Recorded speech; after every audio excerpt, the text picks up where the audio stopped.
On today's World Have Your Say, we're talking about Iran and America and Israel. Now, these three countries are unlikely to become staunch allies anytime soon, but you're discussing how to stop them ending up at war. And you're asking this question at the end of a week of further increasing tension between the three. So wherever you're watching, and if you're tweeting, you can use the WHYS hashtag, we're asking whether there is enough common ground between the three to find a way of coexisting peacefully for years to come.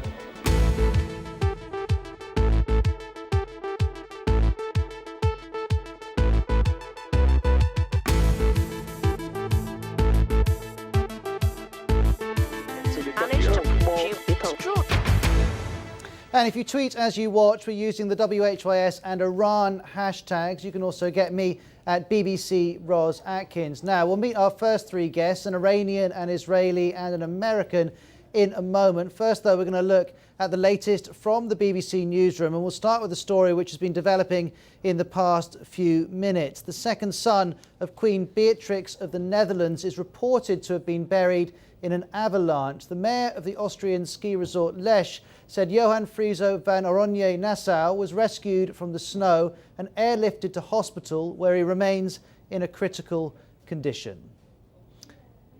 Now, moving on to other stories, and this next story will tie into our discussion today. The Iranian President Mahmoud Ahmadinejad has spoken out against what he described as foreign interference in the affairs of Iran, Pakistan and Afghanistan.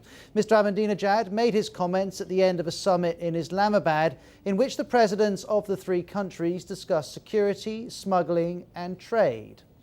Armed robbers in southern Greece have stolen more than 60 artefacts from a museum in Olympia, which is the birthplace of the ancient Olympics. The thieves reportedly used hammers to smash their way into the building.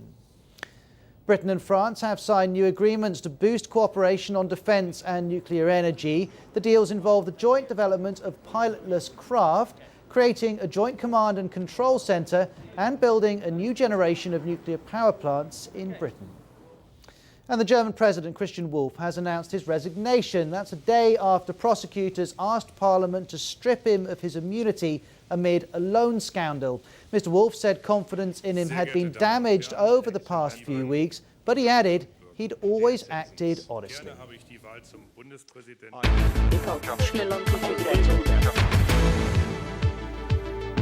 Well, let's begin our conversation with Dr. Mohammed Marandi, Head of North American Studies at the University of Tehran. He's live with us from Beirut. Amir Misrok, a blogger and editor at Israel Hayom, joins us from Tel Aviv. And Reza Marashi from the National American Council, which is an NGO, joins us live from Washington, D.C. All three of you, very good to have you on the program. Let me read you this message from Richard Silverstein, who has posted on a Seattle website. You can see that on the screen there. Let's get you all to respond to this. Iran has failed in many of these attacks it purportedly carried out this week. But what happens if it topples an Israeli embassy in some country? We are likely to have a full-scale war, he writes. Well, perhaps, Reza, we could start with you, but all three of you feel free to join in. Reza, do you now fear war is becoming inevitable? I think it's a very important question. I don't think war is ever inevitable. And I also don't think it's in the offing. It's not going to happen 1 week from now, 1 month from now, maybe not even a couple months from now. But I do think that there's a lack of communication between all parties involved in this crisis. And when you're not communicating, that increases the likelihood of misperceptions and miscalculations. And when you misperceive and you miscalculate, naturally you escalate. And you get involved in this game of chicken where you're waiting for the other side to blink, but as you're driving that proverbial car towards the cliff and neither side blinks, that's when you can spiral into a war or a conflict that I think all parties would independently seek to avoid. And as you're talking, we can see footage of the aftermath of that bomb attack in Bangkok. It's worth adding, we don't know for certain that the man involved was Iranian, and the Iranian government denies any involvement. Dr. Marandi in Beirut, do you think war is becoming inevitable? No, I don't think so. Although I think that the Israeli regime would like the United States and its European partners to initiate confrontation with Iran. The Iranians believe that these operations, these so-called attacks in Georgia, Thailand and India are false flag operations. They're carried out by Iran's enemies Thailand just a while back claimed that Hezbollah tried to stage an attack. So why would an intelligence organization try again to stage an attack in the same place? Of course, Hezbollah has denied it, and Sayyid Hassan Nasrallah last night said the organization had nothing to do with it. And I think Israelis know that whatever they think of him, he's an honest person. And with regards to India, India is a close friend of Iran, and it imports more oil from Iran than any other country currently. So it's very suspicious why it would be carried out in India. And in Georgia, we know that Georgia is very closely associated with the United States and Israel. So in the eyes of Iranians, this is a false flag operation. Yet the murders of Iranians, including a colleague of mine at the University of Tehran, is something that has happened.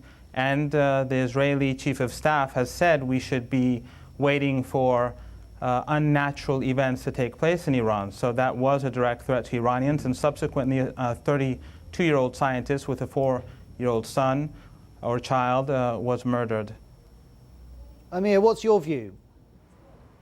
I think we're already at war. I think we've been at war for a very long time.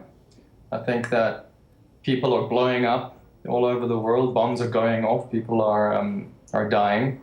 And I think that Israel is in a fight for its life. I think that this war has been going on for a while. I think it will get worse. But I think any kind of conventional war like this is much better than possible unconventional war and nuclear war, which will possibly happen if Iran gets the bomb.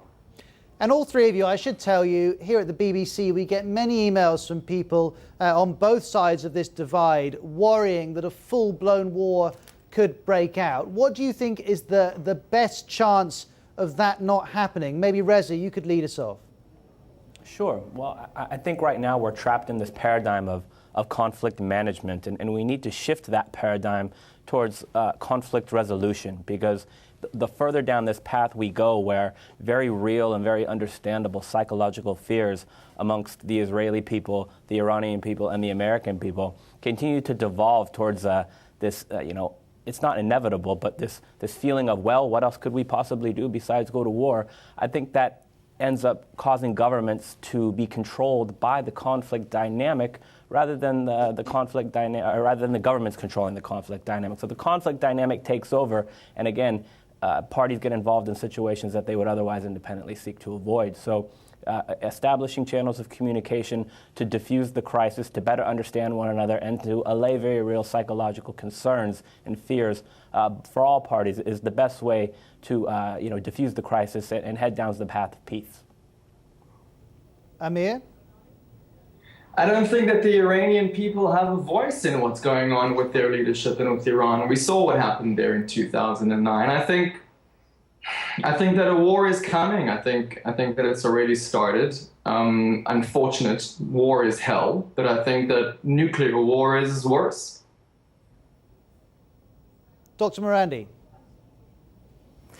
Well, the Iranians do have a say. If you look at polls carried out by even American organizations, the people of Iran support their peaceful nuclear program. There is no evidence, by the way, that the nuclear program has any military aspect to it, despite the recent IAEA report, because the report was based on very old evidence, and we all know that the new IAEA chief owes his job to the United States if we look at the WikiLeaks documents. But the same evidence that he used to imply that Iran's nuclear program may have a military aspect to it, or there are questions with this regard, those very same documents that he used were rejected by Mr. al-Baradei because they came from the United States, and the Americans never let independent analysts take a look at those documents. The Iranians say they're definitely forged. The Iranians are not engaging in war. In fact, Iran's position with regards to Israel is clear. Iran does not accept Israel as a legitimate state. They see it as like apartheid South Africa.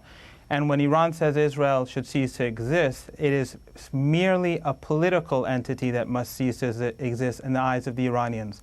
In other words, like South Africa, once apartheid is put aside. But there are definite threats against Iran. Constantly, Iran is being threatened with war. Let me interrupt you here. And the embargo itself Dr. Randi, is let me interrupt you here, because this is an interesting point you make. Amir, Do you think it would be helpful if President Ahmadinejad made that distinction between objecting to the Israeli political state and the Israeli state itself?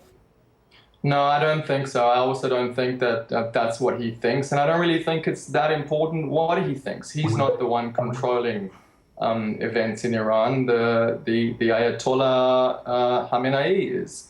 I think that Khamenei has said quite often what he believes Israel is. It's a cancer, it's a tumor that will be removed from this area. By the way, I don't think this is Iran and Israel only. I think that if you look at WikiLeaks and you speak to Arabs around the region, the Arabs are more concerned about Iran and their nuclear program than the Israelis are. So, and I would like to say that there is, for Israelis, it doesn't matter what the IAEA report says or doesn't say. We can see the pictures. We can see them going, enriching uranium. We see them doing the missiles and their parades and enriching and loving their nuclear program. And then they call us a cancer and a tumor that they're going to wipe out. You put one and one together. So let's ask the question which I think a number of viewers will be asking as they watch. And maybe, Reza, you can respond to this. Why is it that Amir can justify Israel having nuclear weapons while simultaneously objecting to Iran having the same? Well, I think there's a couple of different answers to that question. I mean, first and foremost, again, Israel has legitimate fears and security concerns. But so does Iran. Absolutely. You took the words right out of my mouth. So does Iran, and so does the United States. And the way to diffuse that crisis and better understand what fears are properly founded and what fears are misfounded and based on political rhetoric is to increase, or never mind establish, the channels of communication. So that's one. But perhaps more importantly and beyond that, I think we need to move towards a world, never mind the Middle East, that's free of these kinds of weapons. But there's no way that you can do that when you have rhetoric being launched from all sides back and forth. There's no way that you can do that because there's a huge trust gap and no steps are being taken to fill that trust gap.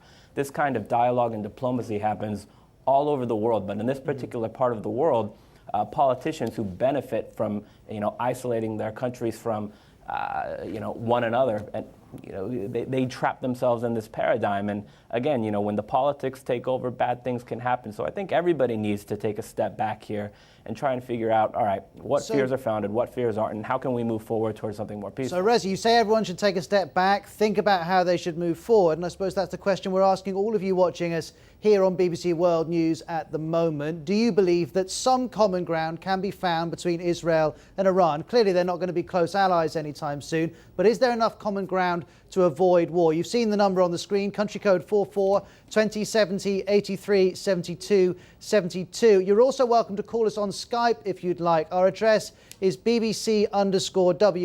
There's lots of other opportunities besides to get involved. Email, text, Google+, Facebook, Twitter, you name it. We're on it if you'd like to take part. So whether you're in Israel or Iran or anywhere else in the world, do get involved. Now, we're going to take a break for a couple of moments' time. I can see calls coming through from Cameroon, Turkey, Kenya, Nigeria, India and Luxembourg. We'll take a break and then we'll make sure we speak to some more of you.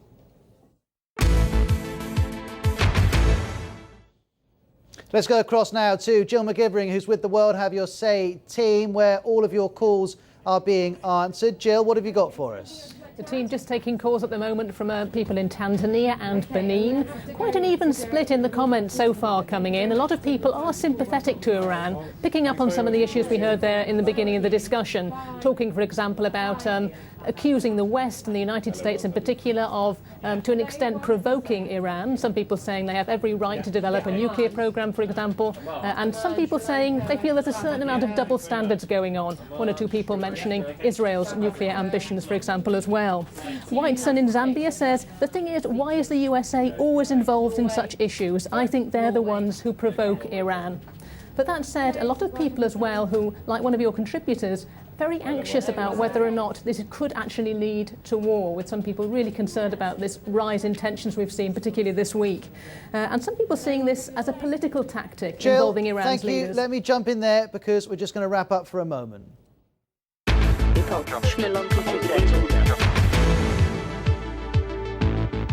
Hi, this is Ros Atkins with you live on World Have Your Say. Thanks to those of you for calling in and speaking to Jill McGivering and the rest of the team. Do keep those calls coming. Country code 44 2070 83 72 72. Now, we will keep on talking to those three guests we started the programme with. But first of all, let me introduce you to a couple of other guests. El Cid is with us. He's a British Iranian student, also a filmmaker, and he's live with us from central London. And in Berlin, we have Ronan Bergman, a journalist, author of a book, The Secret War with Iran, and he also writes about these issues for the New York Times. Well, Ronan, perhaps we could start with you. Do you think that Israel and Iran need to take joint responsibility for trying to avert war?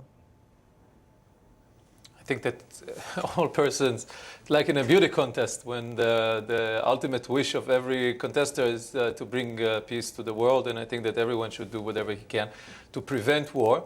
But being a bit more realistic, I think that we are on the path of confrontation and not reaching peace. And I think the basic points are contradictory. On one hand, Israel is determined to prevent Iran, or do whatever it can to prevent Iran from obtaining nuclear weapon. And Israel, like the rest of the intelligence services in the West, including these that are quite critical of Israel in other issues, the German BND, the French DGSE, the British MI6, and the American CIA, and also Russian and Chinese intelligence, when speaking off record, they're all convinced that Iran is trying to obtain a first nuclear military device and then to start producing nuclear bombs.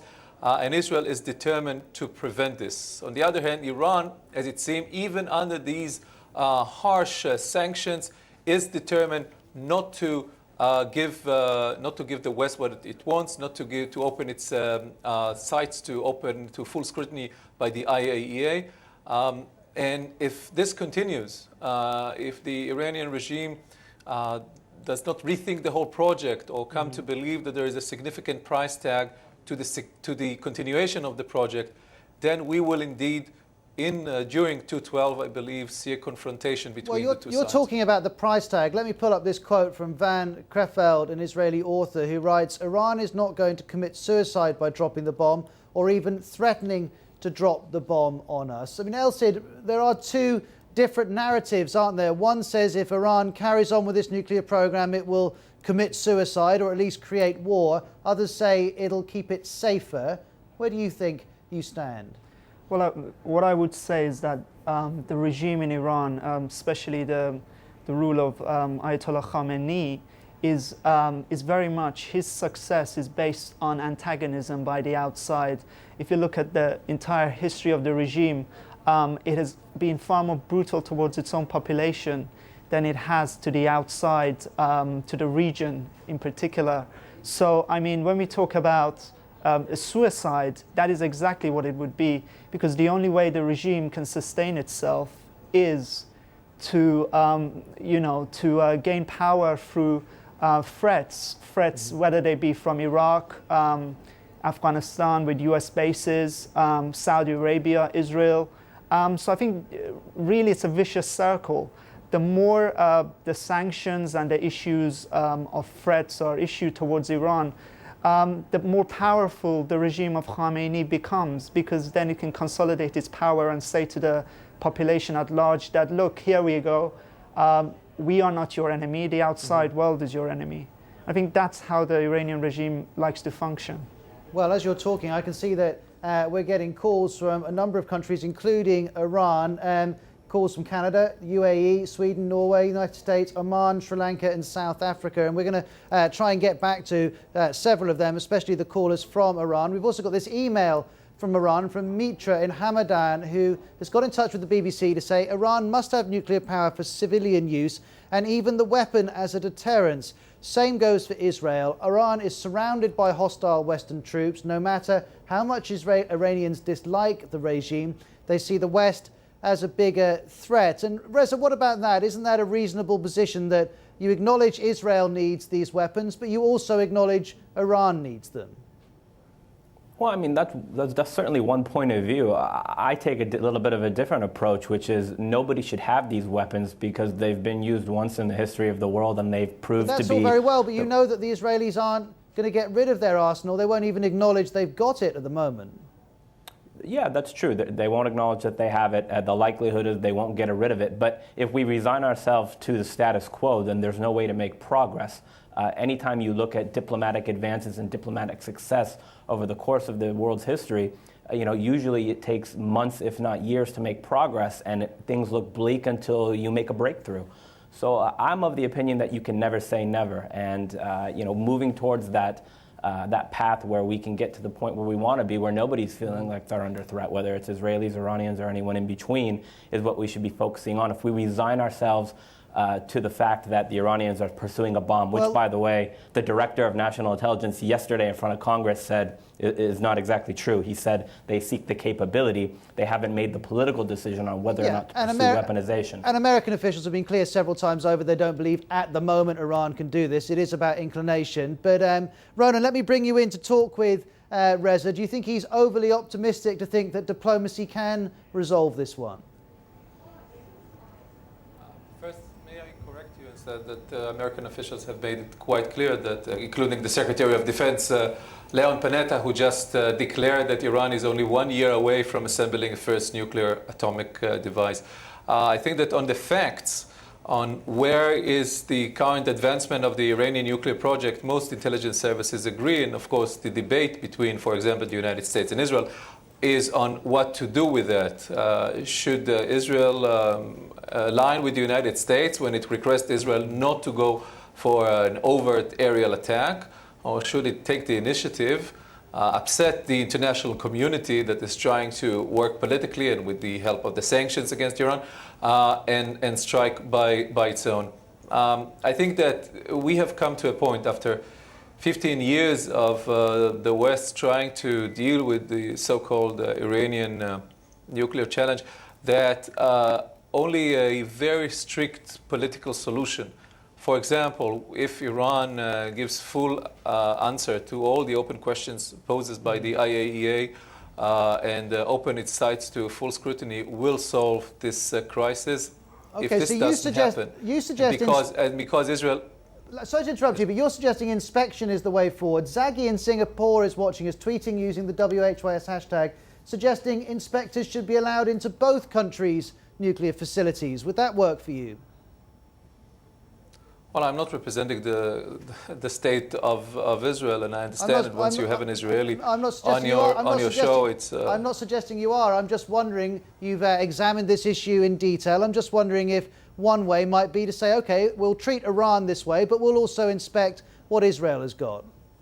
Yeah, Israel would, at least until a peace agreement would be signed with the rest of its neighbors, Israel would never agree, or until that time comes, to a full inspection. Israel didn't, unlike Iran, didn't sign the NPT, and it would not open its nuclear sites, the alleged nuclear military sites, to inspection. Israel perceives Iran, the country that, the only country in the world that calls for the destruction of another country, and publicly and overtly and admitting helping jihadist movement to commit suicide killing inside Israel. Israel perceived this as an existential threat. And I understand the reasons why Israel would object to those inspections. I suppose what I'm asking, because our viewers are asking this, is whether those inspections would be reasonable to request. Dr. Morandi, let's bring you back in from Tehran University, but live with us from Beirut. Would you agree to further inspections in Iran if Israel too agreed to the IAEA coming in? Well, there are a number of things I'd like to respond to. First of all, I know, but if you would respond to Iran. that question, I'd appreciate it. Thank you. Yes, definitely. There are inspectors in Iran. In fact, there's full-time inspectors based in Iranian installations, and there are cameras that work 24 hours a day. And this is something that the Western media and Western governments fail to acknowledge. All of the installations, including the Fordo installation, it has cameras that are working 24 hours a day and that are monitored by the IAEA.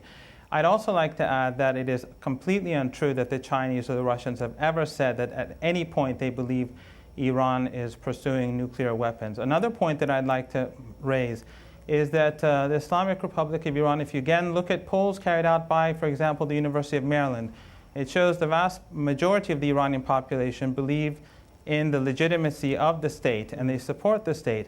And just last week, during the anniversary of the revolution, there were millions of people in Tehran and in other cities rallying for the state. That's and so I appreciate the those. political order. Those are points. So I appreciate those are the points that you want to make. But with respect, what you're saying is a long way away from the question that I was asking you. El Cid, would it satisfy you? Let me ask El Cid, an Iranian here in London. Would it satisfy you if inspectors were given access to both countries? Would that seem fair? I think it's a flip side because yes, it would. I mean, inspectors should be in Israel inspecting the nuclear plants over there and the countless nuclear weapons Israel has. But we are all missing a point here, and the point is that the carrot and stick approach of waiving sanctions and military threats are very counterproductive when it comes to Iran. Okay, so you're saying the carrot and stick approach doesn't work. Hold your thought, because we're coming up to the next news summary here on the BBC. We'll explore that idea of how, if that is not the way to go about it, what is in a couple of minutes' time. Dr. Morandi, apologies for interrupting you. Stay with us if you can. We'll explore your ideas too in a couple of minutes' time.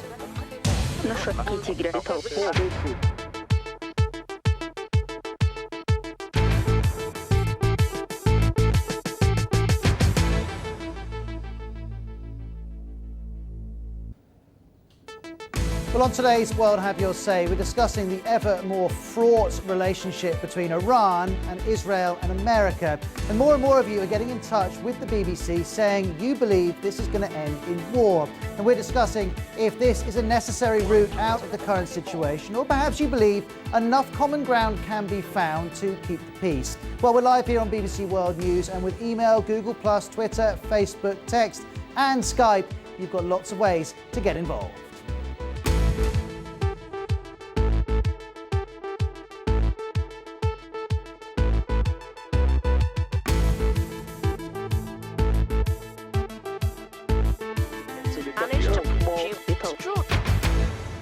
We're using the WHYS and the Iran hashtags if you like to tweet as you watch, and I know that more and more of you do each week. You can also follow the show at BBC_WHYS and find me at BBC Ros Atkins. Before we carry on our discussion though, let's look at the main stories of the day.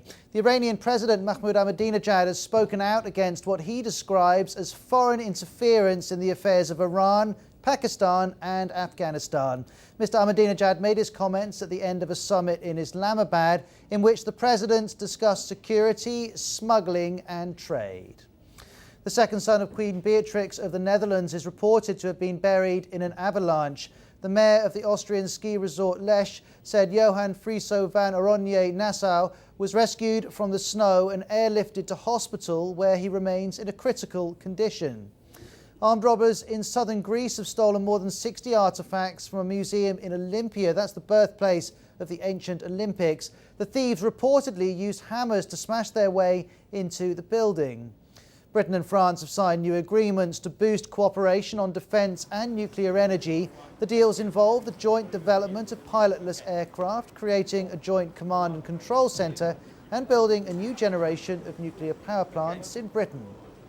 And the German President Christian Wolff has announced his resignation a day after prosecutors asked Parliament to strip him of his immunity amid a loan scandal. Mr. Wolff said confidence in him had been damaged over the last few weeks, but he added that he had always acted honestly. I was glad.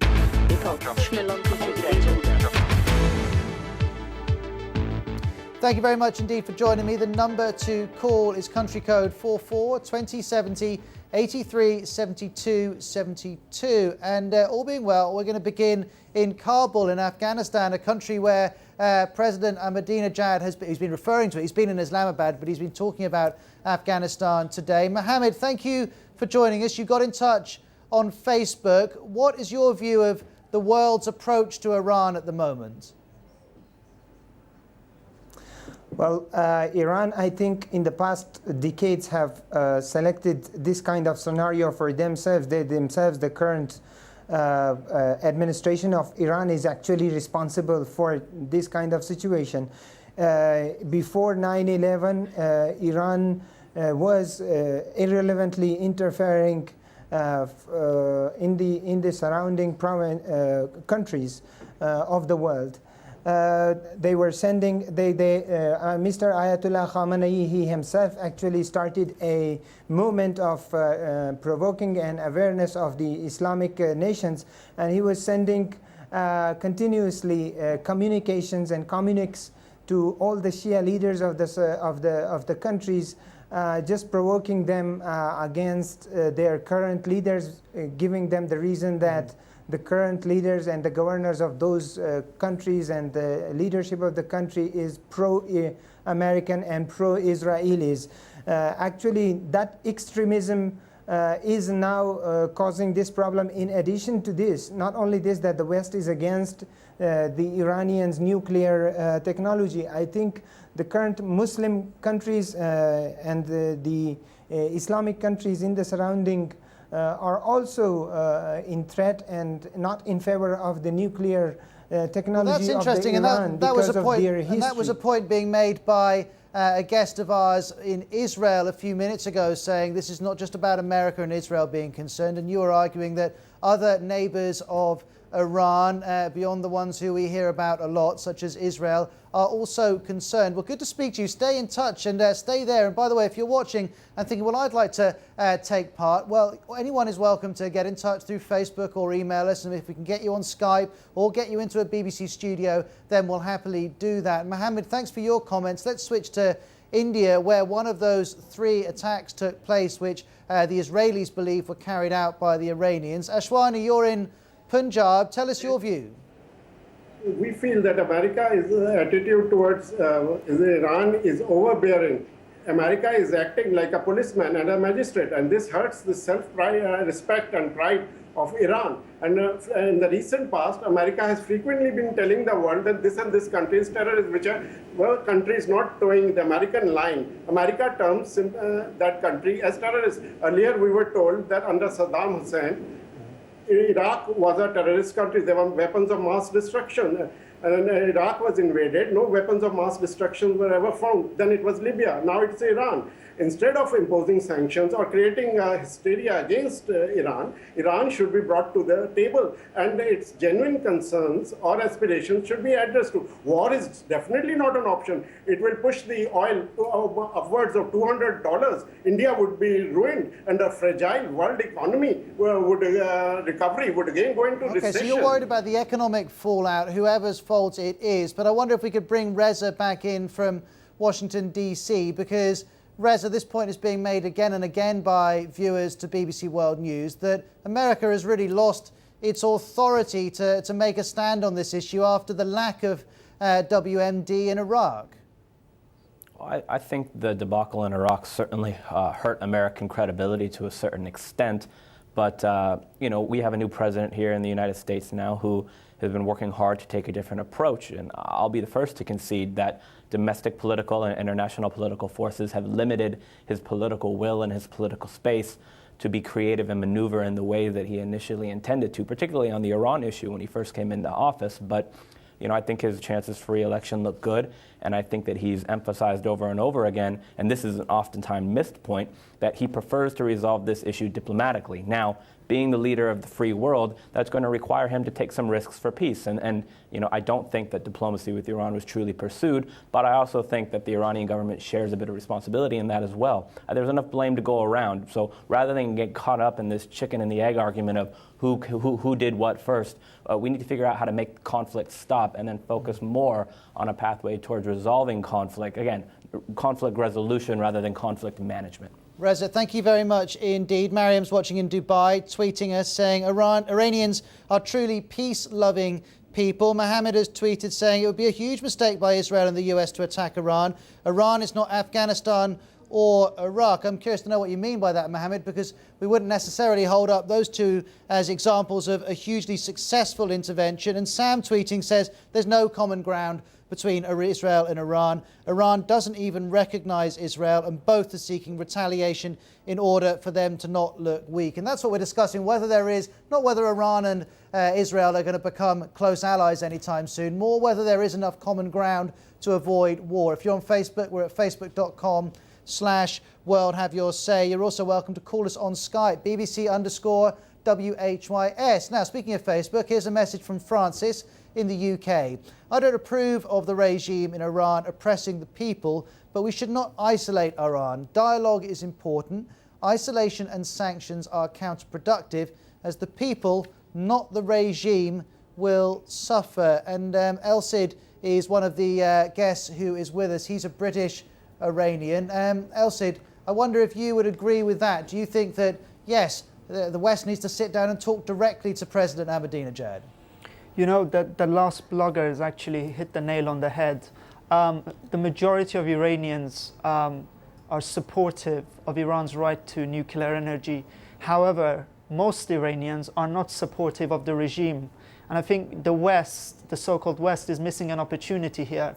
Rather than sanction Iran's oil industry, bank industry, which hurts the people on the lower levels, they need to be targeting those very institutions which restrict human rights and oppress, suppress protests, as we saw in 2009. And I think that's what I meant with the carrot and stick approach, because it's no good telling Iran that we care about your human rights, but actually no, we care more about the nuclear issue, because Iranians are quite proud of their civilization, of their culture. Mm-hmm. They're not proud of the regime in power.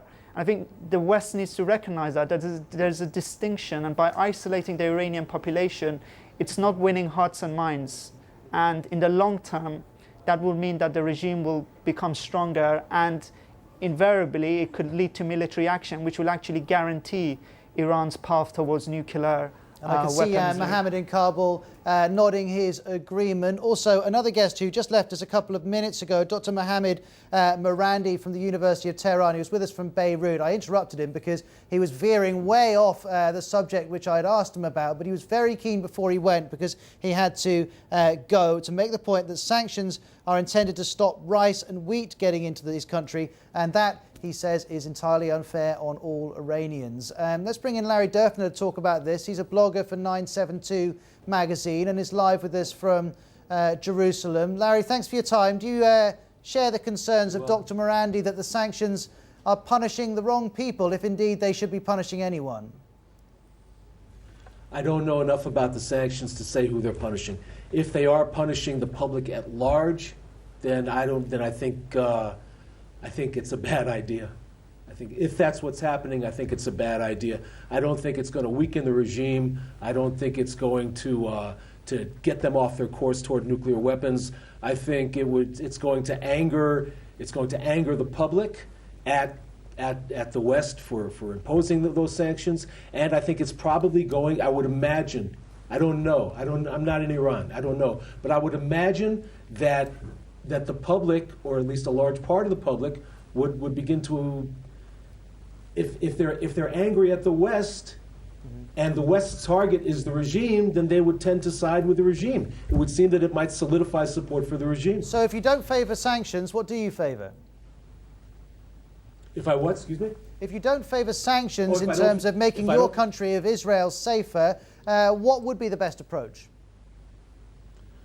I think the best approach I don't know about so much the short run, but certainly the long run, is to help a better regime arise in Iran, to help the reform movement. I don't know how to do that. I really don't know how the best way to go about it. But I think the ultimate goal for Israel, for the West, should be a better regime in Iran along the lines of the kinds of people that we saw in 2009. Well, that is a fascinating idea. That's the most important thing. Let's explore that with our guests in a couple of minutes' time. I can see calls coming in from Singapore, Turks and Caicos Islands, and Australia. Remember, if you call up, if we don't get all of you on air, we do also put your comment up on the screen just to the side of me. It's country code 44 2070 83 72 72. We're going to break for a couple of minutes, and then I'd very much like to explore Larry's idea that the best chance of peace is to get rid of President Ahmadinejad.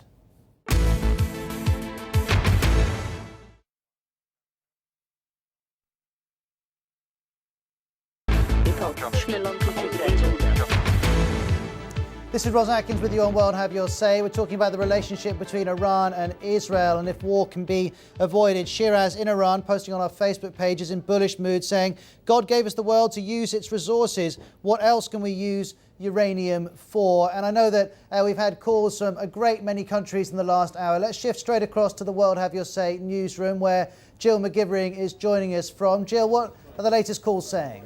Just had calls coming in from Kuwait and Pakistan, and it's clear from the volume of calls, a lot of you are really concerned about this increase in tension this week and exactly what it's going to mean, with some people fearing it could mean war. Daniel in Carolina says, I think Iran wants to provoke a war with either Israel or the United States.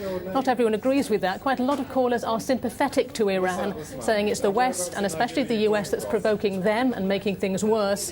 Just heard calls from Baval in the Netherlands and Yasser in Dubai, who are calling in to say similar things. Basically, everyone's got a right to develop a nuclear program, that was their view, and Iran deserves the same respect as everyone else. Finally, Ahmed in Iran just called us, and he was saying, look, nuclear energy is for the people, it's for everybody, the nuclear program isn't a threat, and there's no need for sanctions. Jill, thank you very much indeed. Melody in South Africa has got this to say on Facebook. Let's pull up a message. This is a highly educated country that needs help to throw off its own regime. Only then can we befriend them. And that picks up on the point that Larry was making just before the news. He was live with us from Jerusalem, saying the main problem here isn't one country or another, it's one man. And I wonder whether our guests agree with that. Ashwari in India, do you think the main problem here is President Ahmadinejad? No, certainly not. Well, we feel it's America which is acting in an overbearing way and acting like a magistrate or a policeman. It's hurting the self-respect of Iran. Instead of humiliating Iran, it should engage on equal terms with them and address to its genuine concerns. Whenever a country feels threatened, be it North Korea or India or Pakistan, it starts developing nuclear weapons. I remember in 1971, America sent its 7th Fleet into Bay of Bengal during the Indo-Pak War. And in 1974, India had its nuclear device explosion. See, the way, if you threaten a country, the only way it can... Okay, so you lay the blame with the threat rather than the response to the perceived threat. And as you're talking, we could see President Ahmadinejad talking with his counterparts from Pakistan and Afghanistan in that meeting in Islamabad. El Cid, let's bring you in along with Mohammed in Kabul. Mohammed, perhaps you in Kabul first. Do you think the core of the problem is Iran's leader and its government? Probably yes, because given the last elections, the international community did not consider it a transparent election. And given this, on the other side, if you look at the United States and also the European communities and the Israelis, they have power, but with power a lot of responsibilities does come, and they did not fulfill their responsibilities throughout the past years. If you can recall the 1995 and 96 to 2000 Taliban regime in Afghanistan were under the sanctions of the United States and also the United Nations, but it did not harm any of those leaders. Actually, it harmed the public of Afghanistan. So all those things that would like to target this program, it should not be targeting the public of Iran. Okay, so you're saying, it's interesting, the first answer to my question from in India was that actually the problem is with the perceived threat. The answer you're giving me from Kabul is no, it's not President Ahmadinejad. Sanctions are creating problems. El Cid, you're a British Iranian. Do you think this would be resolved as simply as the president standing down, leaving office? Would everything get resolved then? I think we're making a big mistake here. The president is not in charge of foreign policy. Khamenei, the supreme leader, is in charge of the foreign policy in Iran. At this moment in time, there's a huge rupture in the conservative camp between Khamenei on one side and Ahmadinejad and his allies on the other. And I think that rupture is going to be, exaggerated once we get into these parliamentary elections in a couple of weeks' time. And so the West is missing a big opportunity here. Ahmadinejad is actually a pragmatist, and in many circles, he's regarded as someone who would like to negotiate on the nuclear issue in order to entrust, to bring trust back into the whole process.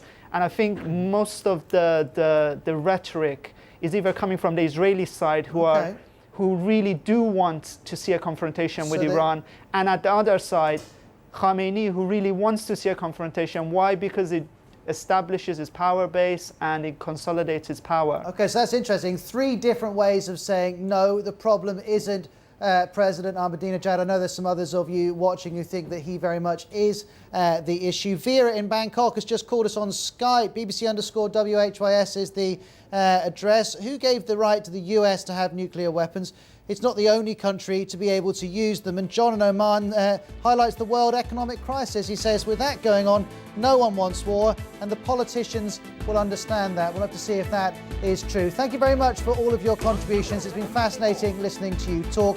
I'll be back in 3.5 hours with World Have Your Say Extra, and the radio edition is in 2 hours' time.